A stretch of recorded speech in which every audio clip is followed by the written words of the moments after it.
Hello, Lavi. So it's another pamper day. There is a Elixir Aesthetic Center. There is Argao. So today we'll be enjoying three services from them, and that will be first the Korean glass skin facial treatment. Next will be the celestial drip, and the third one will be the pico laser treatment for the face.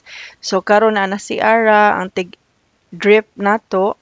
Muna siya ang process, guys. I-insert na ang IV drip sa ato ang arm.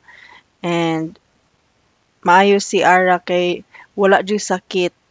And then mao na siya ang drip. Ang celestial drip, it has anti-acne, it has collagen, and also it has immunity booster. So while nag-IV drip ta, we will also have the Korean glass skin facial treatment. And as you can see, gi-cleanse na atong face with a facial cleanser. And then it's also being massaged to our face as well.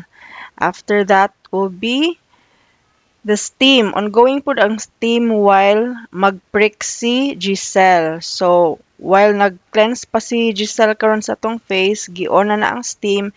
And then afterwards, kay i-facial scrub na ta. With the same routine na i-massage ang facial scrub para matangtang ang mga hugaw sa atong mga naong. And then i-on po ang steam para muhumok na ang mga blemishes sa atong face. Afterwards, kay naghinahinay na og prick si Giselle sa atong naong.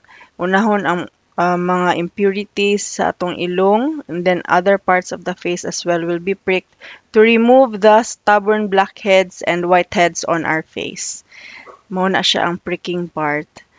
Next will be the suction. Ang suction kay same ra gihapon na siya sa pricking. It's to remove dead skin cells, mga impurities sa atong naong, sama sa whiteheads and blackheads. So mao na siya ang purpose sa ato ang suction.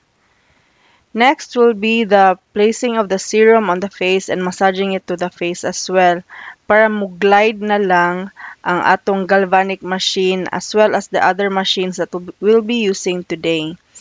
After the serum, mao ni siya ang galvanic machine. This is used to tone the face, also close the pores after being steamed and being pricked.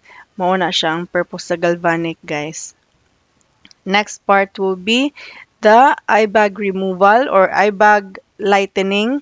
For this, i-focus ang machine sa atong eye bags para malighten ang atong dark circles or ang atong eye bag sa atong mga dagway. The next machine that we'll be using will be similar to the high frequency machine that we used before.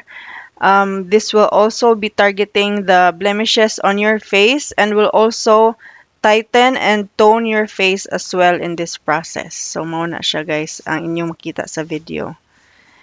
Next part will be similar to the cold hammer. It will also close the pores. Kay open siya ganina pag steam and pag prick.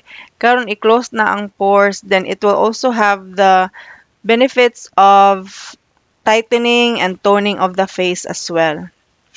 And this will be the second to the last process that we'll be enjoying today. As the third one will be the pico laser. And this will be targeting the blemishes, the dark spots, and mga acne marks sa atong face. If you can see, gina-focus ni Giselle ang laser sa mga marks sa atong face, mga acne scars para mo lighten siya and eventually mga wala. So thank you so much for watching this video. I hope you enjoy. Do take care and have a great day.